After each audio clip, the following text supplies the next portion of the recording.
पहले ऑपरेशन सिंदूर और अब क्रिकेट में धो डाला। शुरुआत क्रिकेट के मैदान की बड़ी खबर के साथ, जहां एशिया कप में भारत की जबरदस्त जीत हुई है। भारत ने पाकिस्तान को 7 विकेट से हराया। पाकिस्तान ने 9 विकेट पर 127 रन बनाए।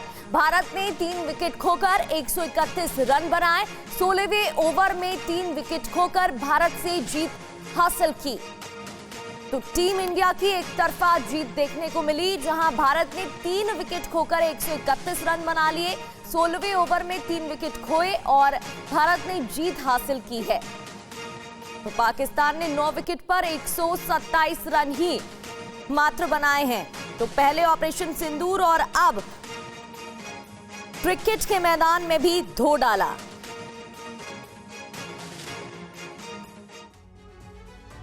बढ़ते हैं आगे और spinner Kuldeep Yadav man of the match बने हैं। कुलदीप 18 रन 3 विकेट, अक्षर पटेल 18 रन 2 विकेट, सूर्य कुमार यादव की बात करें तो 47 रन उन्होंने बनाए और तिलक वर्मा 31 रन उन्होंने बनाए।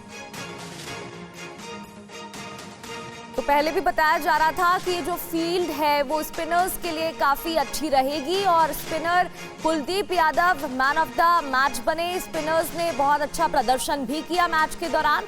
कुलदीप यादव 18 रन 3 विकेट, अक्षर Patel 18 run 2 wicket.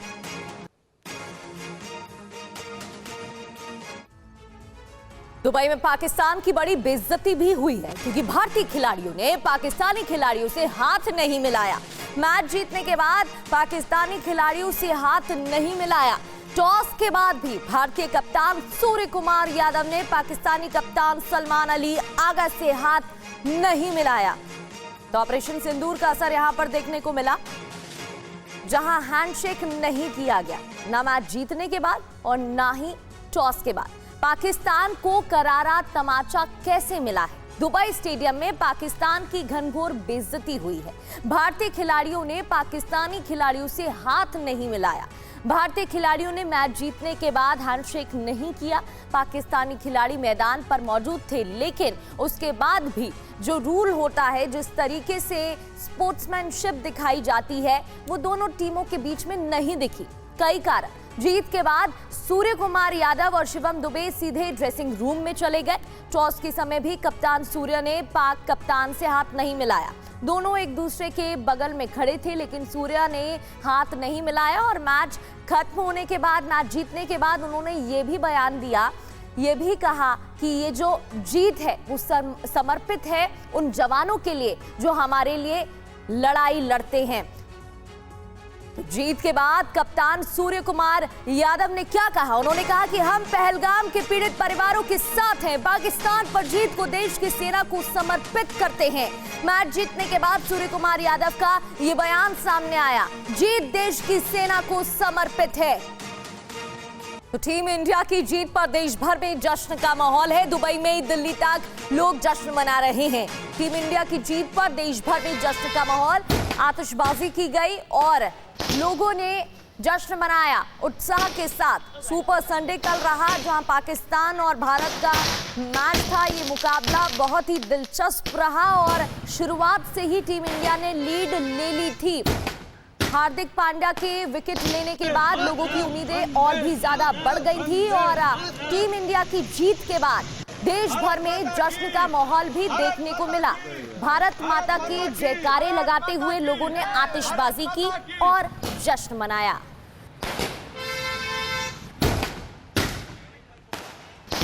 War zone से ये खबर, जहां कुछ दिन पहले यूक्रेन में युद्ध विराम की कोशिशों की चर्चा थी, लेकिन अब परमाणु संग्राम की आशंका जताई जा रही है। ऐसा इसलिए क्योंकि पोलैंड के बाद अब रोमानिया में भी रूसी ड्रोन ने घुसपैठ की है। दोनों देशों में अब जबरदस्त तनाव है। सबसे बड़ी बात कि नाटो के एयर स्पेस में रूसी ड्रोन आने के बाद नाटो और रूस के बीच युद्ध का डर है। माना जा रहा है कि पुतिन का मिशन यूरोप शुरू हो चुका है। पोलैंड को शुरुआत से ही पहला टारगेट माना जाता था और अब वैसा ही हो रहा है। अब तक 19 रूसी ड्रोन पोलैंड की सीमा में गिर चुके हैं, जिसके बाद वहां पर अलर्ट भी जारी किया गया था। यूक्रेन जिन देशों के हथियार से लड़ रहा है, अब वही देश रूस पर सीधा हमला कर सकते हैं।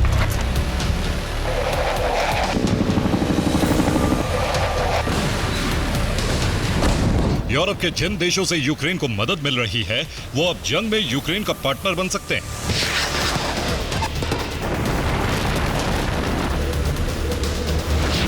जो देश यूक्रेन में शांति सेना भेजने की प्लानिंग कर रहे थे वो अब यूक्रेन में रूस से युद्ध के लिए सेना उतार सकते हैं।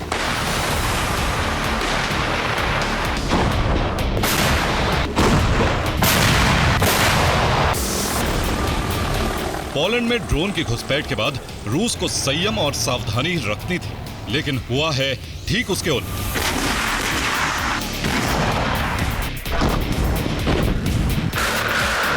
पहली ब्रेकिंग न्यूज ये है कि रूस का एक ड्रोन रोमानिया में घुस आया। पोलैंड में फिर रूसी ड्रोन की घुसपैठ हुई। रूस ने खेद जताने की बजाय इसे झूठा प्रचार बता दिया।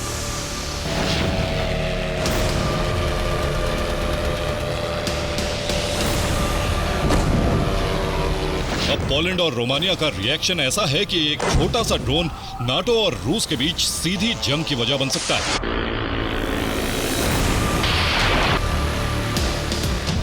क्योंकि रोमानिया में भी वही हुआ जैसा पोलैंड में हुआ था।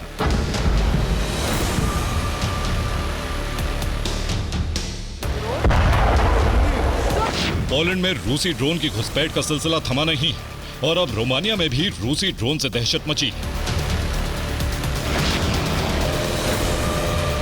अब पोलैंड और रोमानिया में जंग जैसे हालात।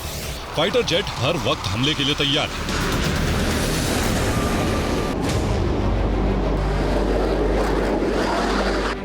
एयर डिफेंस की मिसाइलें आसमान में ड्रोन के टुकड़े करने के लिए तैयार हैं। पोलैंड और बेलारूस की सीमा सील हो चुकी है। पोलैंड ने बेलारूस की सीमा पर उड़ानों को रोक दिया है। रेलवे लाइन को घेर कर बंद कर दिया गया है। सीमा पर सभी सड़कों को सील कर दिया गया है।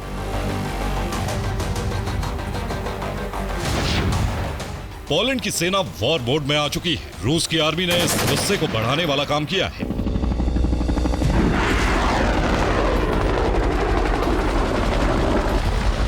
शनिवार की रात एक बार फिर रूसी ड्रोन पोलैंड की तरफ बढ़े।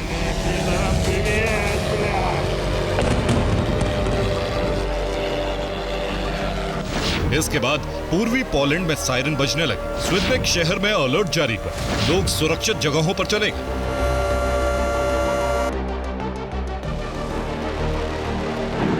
पोलैंड के एयर डिफेंस ड्रोन को गिराने के लिए तैयार थे, लेकिन रूसी ड्रोन ने आखिरी वक्त में दिशा बदल ली।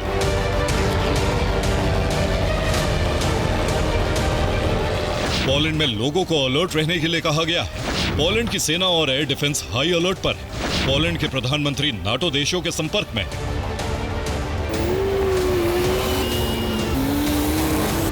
एक बड़े युद्ध की आशंका में पोलैंड में सेना भर्ती अभियान तक शुरू कर दिया गया है।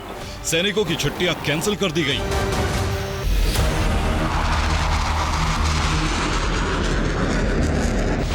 20,000 लोग सेना से जुड़ने को तैयार हैं। सभी लोगों को टैंक चलाने की ट्रेनिंग मिलेगी। अभी करीब 1 लाख और लोग सेना से जुड़ेंगे।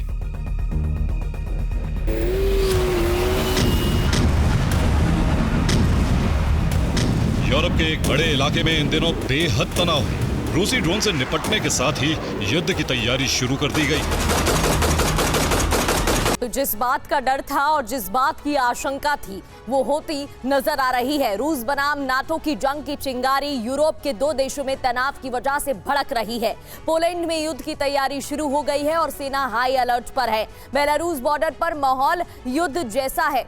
रोमानिया में ड्रोन से जैसे ही घुसपैठ हुई तनाव बढ़ गया। रोमानिया में भी अब तैयारी की जा रही है। रूस का अभियान अब नाटो से संग्राम का जो माहौल है वो देखने को मिल रहा है। बेलारूस का बॉर्डर बंद हो गया है। पोलैंड ने बेलारूस बॉर्डर के करीब अपने ल्यूब्लिन एयरपोर्ट को भी बंद कर दिया और अलर्ट जारी कर दिया गया है। पोलैंड की सुरक्षा के लिए राफेल फाइटर जेट की तैनाती भी कर दी गई है। राफेल जेट की तैनाती भी हुई है। फ्रांस भी अलर्ट मोड पर है। ड्रोन गिराने के लिए लड़ाकू हेलीकॉप्टर भी तैनात किए गए हैं। और इतना ही नहीं, पोलैंड में रूस को इतना बड़ा खतरा माना जा रहा है कि उसको देखते हुए कई शहरों में अब सायरन भी बज रही हैं। हेलीकॉप्टर की तैनाती हो, राफेल की तैनाती हो या फिर बात हो अलग अलग शहरों में एयरपोर्ट को बंद करने की, लोगों को आगाह किया जा रहा है। पोलैंड में सेना भर्ती भी की जा रही है, तो अब सेना की भर्ती भी यहां पर हो रही है।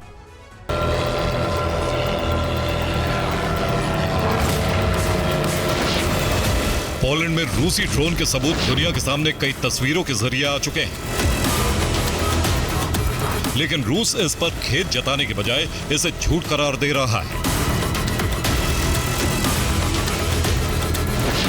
रूस का दावा है कि पोलैंड के पास कोई सबूत नहीं है। संयुक्त राष्ट्र में कहा गया है कि रूस पोलैंड से तनाव नहीं बढ़ाना चाहता। रूस यूरोप पर झूठा प्रचार करने का आरोप लगा रहा है। रूस इस पूरे मामले को साजिश करार दे रहा है। रूस का दावा है कि यूरोप यूक्रेन के मुद्दे से दुनिया का ध्यान हटाने की कोशिश कर रहा है।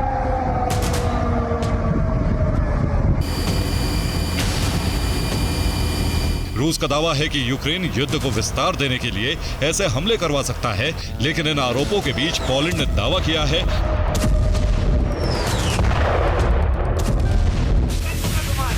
कि पोलैंड में गिरे ड्रोन से ईरान की चिप मिली है। ड्रोन में ईरान की एंटी जैमिंग जीपीएस चिप है। पोलैंड में अब तक रूस के 19 ड्रोन गिरे हैं। पोलैंड में तनाव की अहम वजह यही है क्योंकि यूक्रेन पर हमले के दौरान 1-2 ड्रोन दिशा से भटक सकते हैं।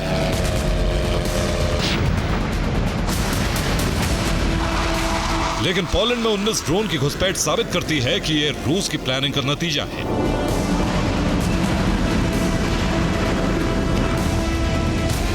पोलैंड के बाद रोमानिया में ड्रोन की घुसपैठ ने इस तनाव को और विस्तार दे दिया है।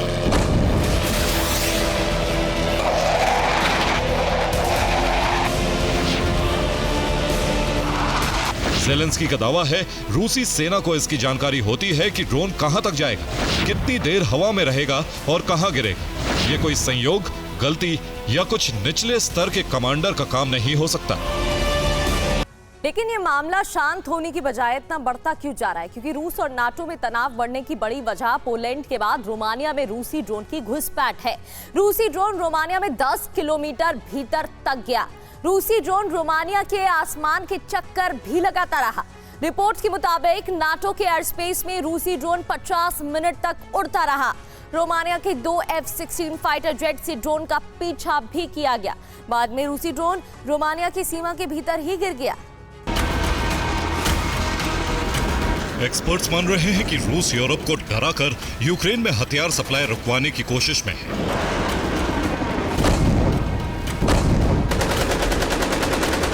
दावा किया जा रहा है कि रूस की कोशिश है कि नाटो युद्ध का खतरा महसूस करे। इससे रूस को फायदा यह होगा कि यूरोपीय देश हथियार जमा करना शुरू करेंगे। यूक्रेन को हथियार देने में कटौती कर सकते हैं। यूरोप के देश खुद युद्ध की तैयारी में जुट जाएंगे।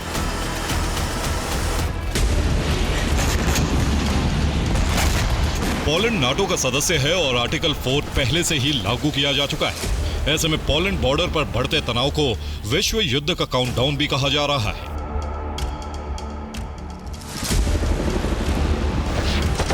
फिलहाल रूसी ड्रोन को रोकने के लिए एयर डिफेंस तैनात है। ज़ेलेंस्की का दावा है कि बेलारूस के एयर स्पेस से भी यूक्रेन पर हमले हो रहे हैं।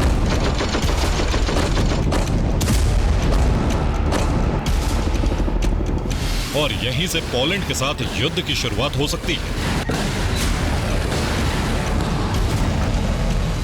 Bureau report, TV9 Bharatvarsh. तो एक तरफ जहां यूरोप में हलचल तेज है, दूसरी ओर बड़ी खबर जहां समुद्र में रशिया का शक्ति प्रदर्शन देखने को मिल रहा है।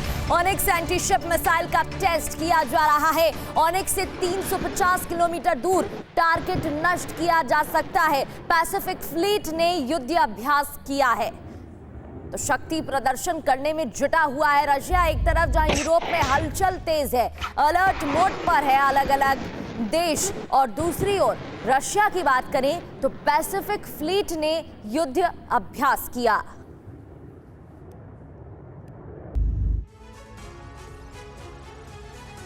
तो बीती रात यूक्रेन पर रूस ने भीषण हमले किए हैं। फ्रंट लाइन के शहरों से लेकर कीव तक रूस ने बारूदी कोहराम मचा दिया है। इन हमलों के बाद यूक्रेन के राष्ट्रपति ने कहा है कि अब अमेरिका और यूरोप को समझ जाना चाहिए कि खतरा कितना गंभीर है, क्योंकि पुतिन का इरादा सिर्फ कब्जे वाली जमीन में बफर जोन बनाना नहीं है, बल्कि वो नाटो के बॉर्डर तक रूस का विस्तार चाहते हैं और ये उनके लक्ष्य का पहला चरण है। यानी हमले नाटो पर भी होंगे, लेकिन पहला लक्ष्य कीव पर कब्जा है। उधर अमेरिकन मीडिया ने यह दावा किया है कि पुतिन रणनीति के तहत ट्रंप के साथ खिलवाड़ करते रहे। अलास्का युद्ध विराम सिर्फ छलावा था। ट्रंप के सत्ता में आने के बाद पुतिन ने यूक्रेन पर कब्जे की रफ्तार बढ़ा दी है। बरसों तक खुफिया एजेंसियों के टारगेट रहे रूस के जेम्स बॉन्ड पुतिन को समझना बहुत मुश्किल है। वो केजीबी से रणनीति के तहत क्रेमलिन तक पहुंचे और क्रेमलिन में पहुंचने के बाद उनका लक्ष्य Europe.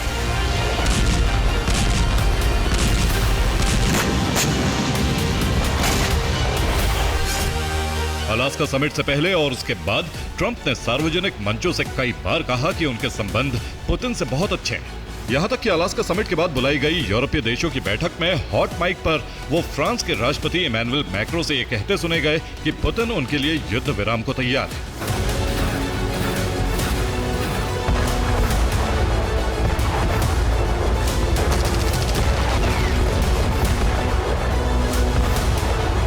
Set up a trilateral, you know. So And where do you want to I think he wants to make it.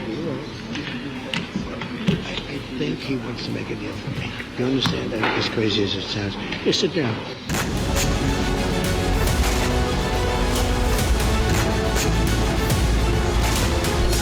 Trump को उम्मीद थी कि पुतिन युद्ध विराम पर सहमत है, लेकिन कुटिल राजनेता की तरह पुतिन ने ट्रंप को भ्रम में रखा और अपने लक्ष्यों की पूर्ति के लिए यूक्रेन पर ताबड़तोड़ हमले करते रहे।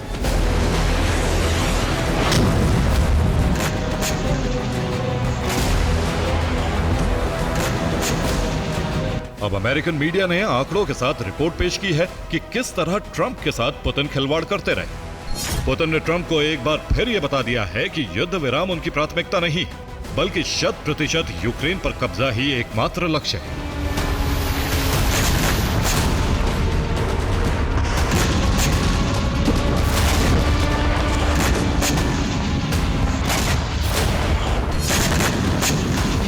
बीती रात फिर से रूसी फौज ने यूक्रेन की राजधानी कीव पर हमले की। कीव में कई मील दूर से आग और धुएं का गुबार नजर आने लगा। अंधेरा आसमान लपटों से भर गया। यूक्रेन की रिपोर्ट है कि 13 सितंबर की रात को रूस ने कीव पर 164 ड्रोन हमले किए हैं। कीव के करीब वेसल कीव में भी रूस ने यूक्रेनियन आर्म्ड फोर्सेस के एयरबेस पर हमले किए हैं। फ्रंटलाइन पर रूसी सेना ने कोस्तियान निफ्का पर ड्रोन हमले किए। इन हमलों में 3 यूक्रेनी नागरिकों की मौत हो गई।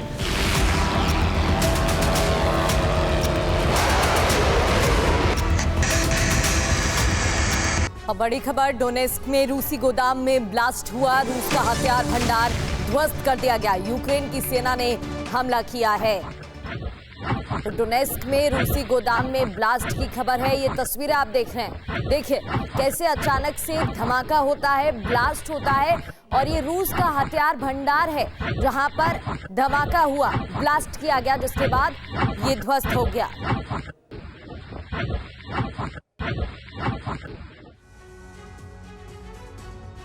और रूस यूक्रेन की जंग अब ऐसे मोड़ पर आ चुकी है जिसे जल्द रोका नहीं गया तो इसका दायरा यूरोप तक फैल सकता है। ऐसे में ट्रंप ने ज़ेलेंस्की के साथ मिलकर रूस को कमजोर करने का प्लान भी तैयार किया। इस प्लान का मकसद रूस की अर्थव्यवस्था को कमजोर करना है। ट्रंप प्रतिबंधों के जरिए रूस की तेल से होने वाली आय पर रोक लगाने के मिशन पर काम कर रहे हैं, तो वहीं ज़ेलेंस्की रूस की ऑयल रिफाइनरियों को ध्वस्त कर रहा है। और इसके लिए ज़ेलेंस्की का महत्वपूर्ण हथियार बने हैं मेड इन यूक्रेन ड्रोन। कैसे, इस रिपोर्ट में देखिए।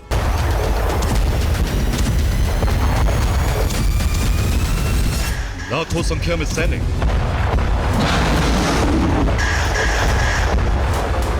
घातक टैंक, हाइपरसोनिक मिसाइलें, रूस की ये वो शक्ति है जो यूक्रेन पर उसकी फतह की गारंटी मानी जा रही थी। लेकिन 3 साल बाद भी यूक्रेन जंग में न सिर्फ टिका है बल्कि रूसी जमीन को दहलाकर पुतिन को गंभीर घाव दे रहा है।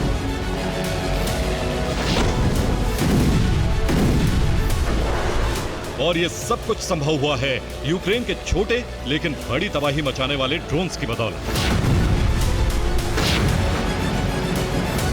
जिसमें यूक्रेन अमेरिका को भी पीछे छोड़ चुका है।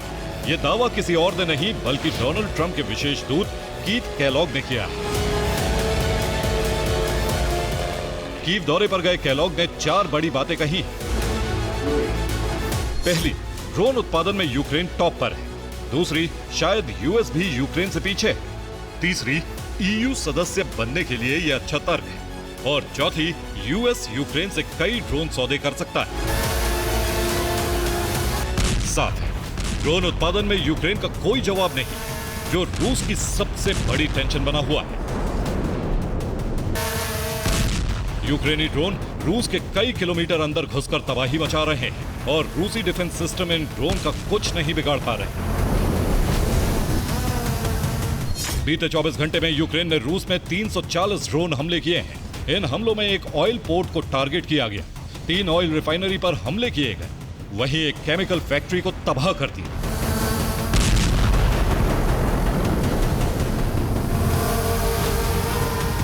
यूक्रेन ने सबसे बड़ा हमला उफा में मौजूद ऑयल रिफाइनरी पर किया। हमले के बाद जबरदस्त धमाका देखा। दावा है कि यहां यूक्रेन के 2 ड्रोन टकराए। हमले के कई घंटे बाद भी ऑयल रिफाइनरी धधक रही है। ये लेनिनग्राद का वीडियो है, जहां यूक्रेनी ड्रोन हमले के बाद एक ऑयल रिफाइनरी में आग लग गई। लेनिनग्राद में मौजूद प्रिमोर्स्क पोर्ट पर यूक्रेन ने एक बार फिर हमला किया। हमले में पोर्ट पर मौजूद एक ऑयल टैंकर जल उठा। बीते 24 घंटे में यहां यूक्रेन का दूसरा हमला है। ये हमले पुतिन के लिए बड़ी चुनौती माने जा रहे हैं और इसकी वजह है टारगेट के लिए चुनी गई दूरी।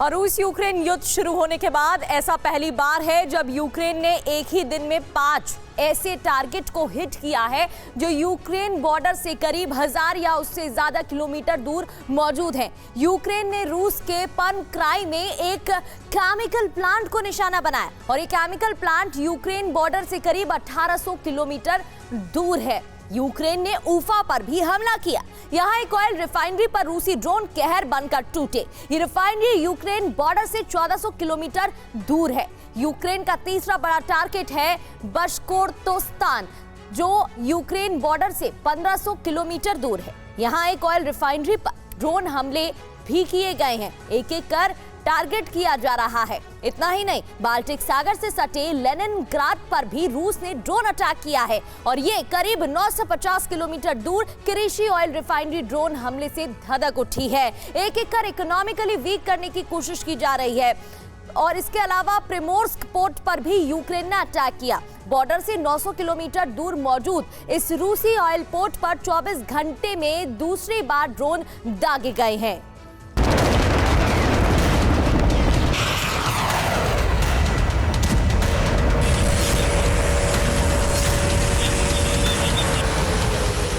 माना जा रहा है कि इन हमलों में रूस की ऑयल रिफाइनिंग क्षमता को जबरदस्त चोट पहुंची, जो युद्ध विराम के लिए अमेरिका और यूक्रेन के नए प्लान का हिस्सा है। जंग जीतने के लिए ज़ेलेंस्की ने 3 टारगेट्स को चुना है। पहला रूस के ऊर्जा ठिकाने, दूसरा हथियार गोदाम और तीसरा हथियार फैक्ट्रियां।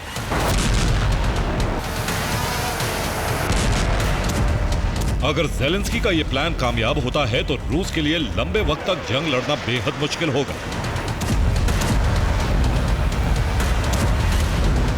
इस प्लान की कामयाबी में ज़ेलेंस्की का प्रमुख हथियार उनके घातक ड्रोन्स हैं, जिनके उत्पादन में यूक्रेन टॉप पर पहुंच चुका है।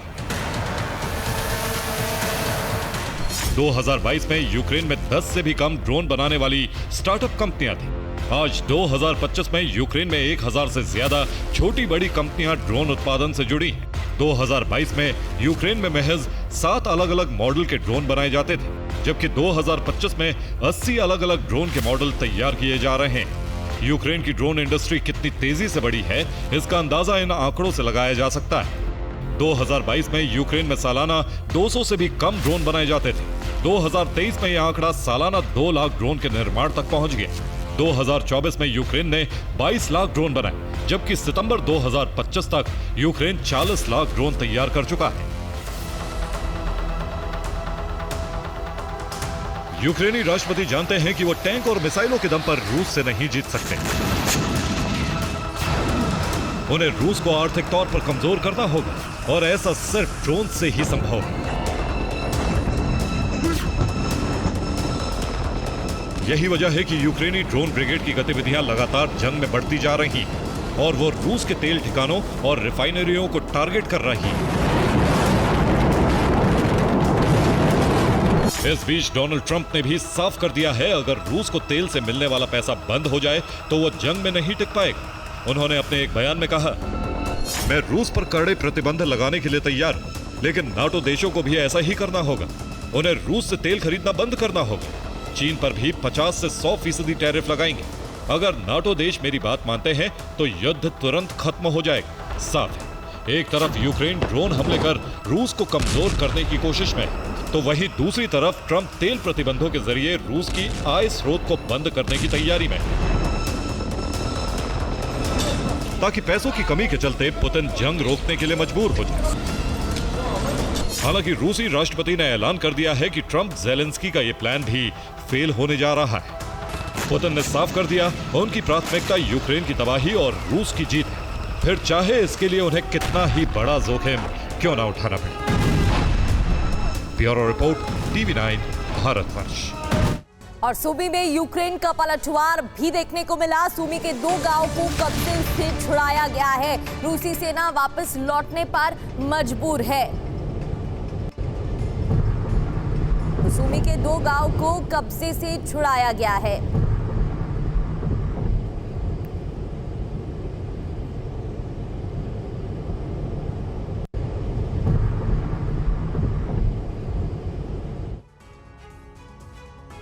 यूरोप में हालात इतने खौफनाक हो चुके हैं कि नाटो रूस में कभी भी युद्ध आरंभ हो सकता है। बाल्टिक देशों में दहशत है कि पोलैंड तक अभी तक रूस के ड्रोन पहुंच रहे हैं। कहीं ऐसा ना हो कि पुतिन जल्द ही बाल्टिक देशों पर हमला कर दे, क्योंकि बेलारूस में रूस लगातार तैनाती बढ़ा रहा है। और इस बीच नाटो ने परमाणु बेस वॉर रेडी भी कर दिए हैं, क्योंकि रूस ने कैलिनिनग्राड पर परमाणु मिसाइलों की तैनाती करके नाटो को सीधा चैलेंज कर दिया है।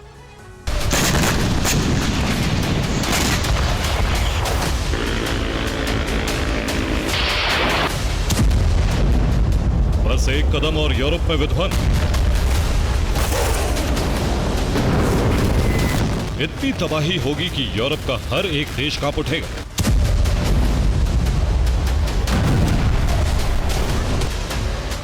क्योंकि रूस और नाटो बड़ी तैयारी में जुट गए। कई फ्रंट पर डिप्लॉयमेंट किया जा रहा है। नाटो ने सबसे ज्यादा तैनाती बाल्टिक देशों और पोलैंड में की, जिससे रूस के हर हमले को रोका जा सके। जबकि रूस ने भी बेलारूस फ्रंट को मजबूत किया है। साथ ही कैलिनिनग्राड में भी डिप्लॉयमेंट किया जा रहा है।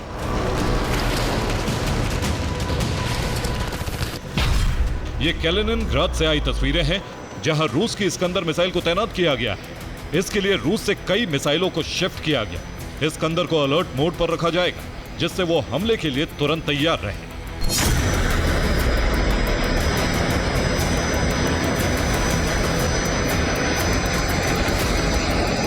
इसी तरह कैलिनिनग्राड से ओनिक्स मिसाइलों की भी तस्वीरें आई हैं, जिन्हें बाल्टिक देशों के पास लगाया जा रहा है। अभी 2 ओनिक्स को शिफ्ट किया गया है। बताया जा रहा है ऐसी 10 मिसाइलें लगाई जाएंगी। दोनों ही मिसाइलें परमाणु हमला करने में सक्षम है। इसीलिए आशंका जताई जा रही है कि रूस नाटो को परमाणु हमले की धमकी दे सकता है।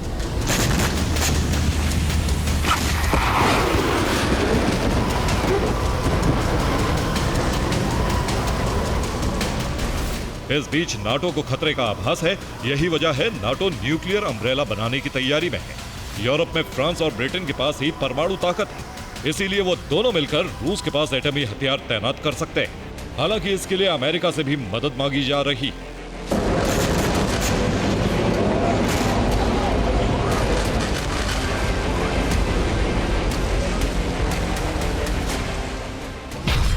अमेरिका रूस के पास बेस बनाकर एटमी हथियार तैनात कर सकता है।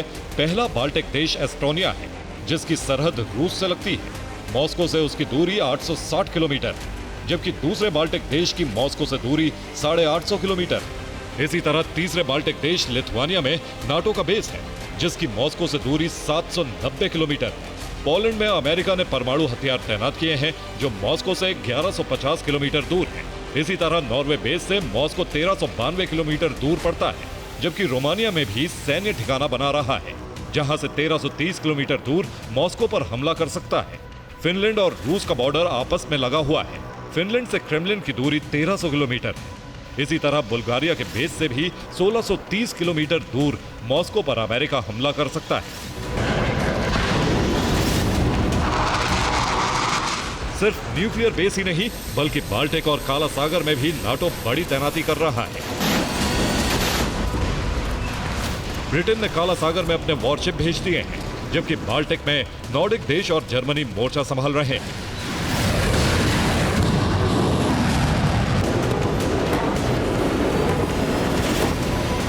जहां बेलारूस में रूस की जपाट ड्रिल चल रही है, वहीं लिथुआनिया में नाटो नीदरलैंड्स के साथ मिलकर युद्ध अभ्यास आरंभ कर चुका है।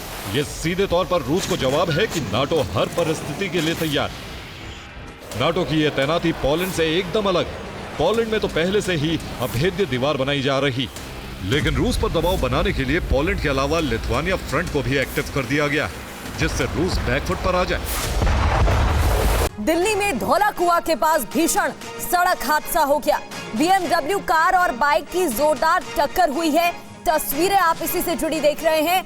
हादसे में वित्त मंत्रालय के अधिकारी की मौत हो गई। वित्त मंत्रालय की डिप्यूटी सेक्रेटरी नवजोत सिंह की मौत की जानकारी। नवजोत सिंह की पत्नी की हालत गंभीर बताई जा रही है। तो ये भीषण सड़क हादसा हुआ। दरअसल BMW कार और बाइक की जोरदार टक्कर हो गई थी। इसी हादसे में वित्त मंत्रालय के अधिकारी की मौत हो गई। तस्वीर आपको दिखा रहे हैं। पहली तस्वीर, टक्कर कितनी भीषण थी, कितनी भयावह यह हादसा रहा होगा, वो कार की तस्वीर को देखकर समझा जा सकता है। बुरी तरीके से क्षतिग्रस्त हो चुकी है, आगे का हिस्सा क्षतिग्रस्त है। डिप्यूटी सेक्रेटरी नवजोत सिंह की मौत की भी खबर, उनकी पत्नी की हालत गंभीर।